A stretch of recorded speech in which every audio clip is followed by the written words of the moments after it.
I laughed when she said it. Mom, standing there with that smug tilt to her chin, her words dripping with venom. Thanks to your ring, your brother finally got what he deserved. Her pride wasn't subtle, she savored it.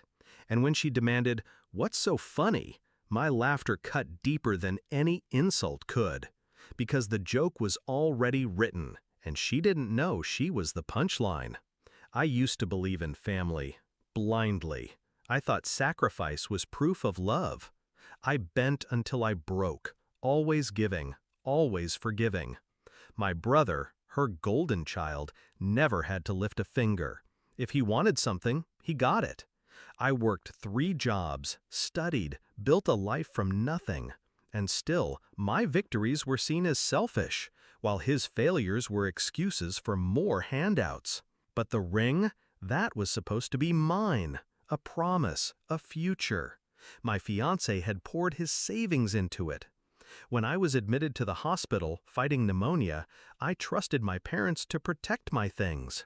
Instead, they ransacked my drawer and pawned the one thing I had left of him.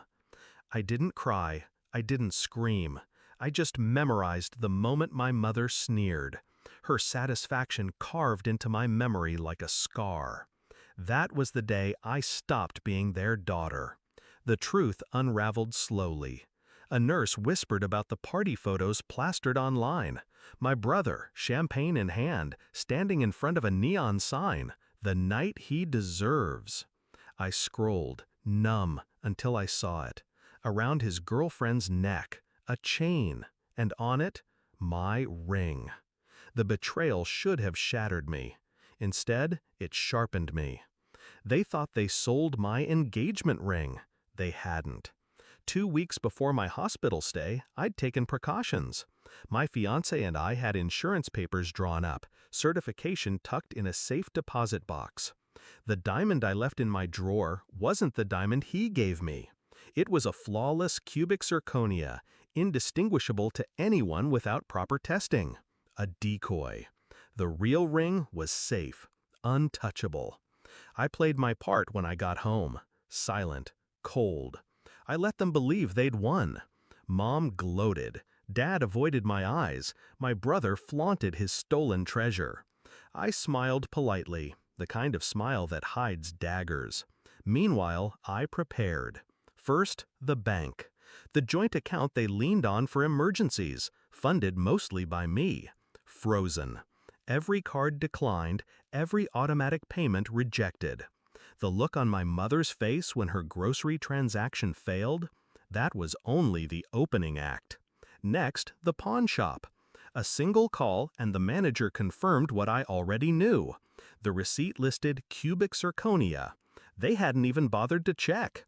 They sold it for pennies, wasted the money on liquor and lights. The humiliation wasn't mine, it was theirs. But the masterpiece was still to come.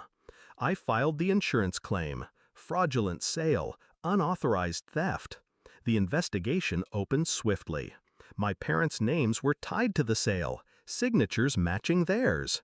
And since the ring was worth $18,000, they were on the hook for insurance fraud, property theft, and falsifying ownership.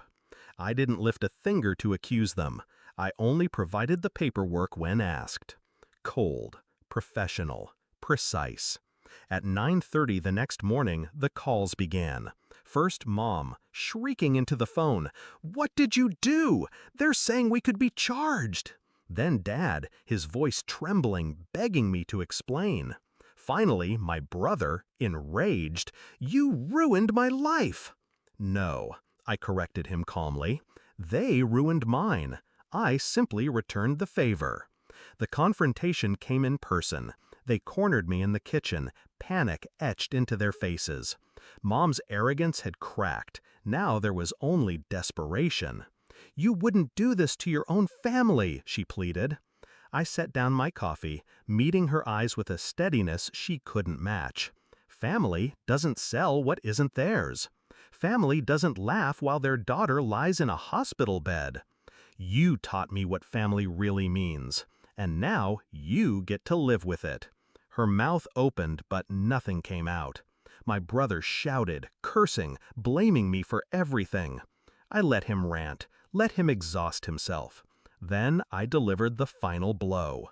You didn't just sell a ring, you sold proof of who you are. And now the world gets to see it. The insurance company pressed charges. The pawn shop provided receipts. Their reputations, their finances, their precious golden boy image, it all collapsed. Every bridge they burned lit up the night behind them. And me? I walked away untouched, stronger, free. That night I stood by my window, the city lights flickering below, and let myself finally exhale. The weight was gone. Not just the ring, not just the betrayal. Them. I realized something then. Revenge isn't fire. It isn't rage. It's ice. Controlled, patient, sharp enough to cut clean.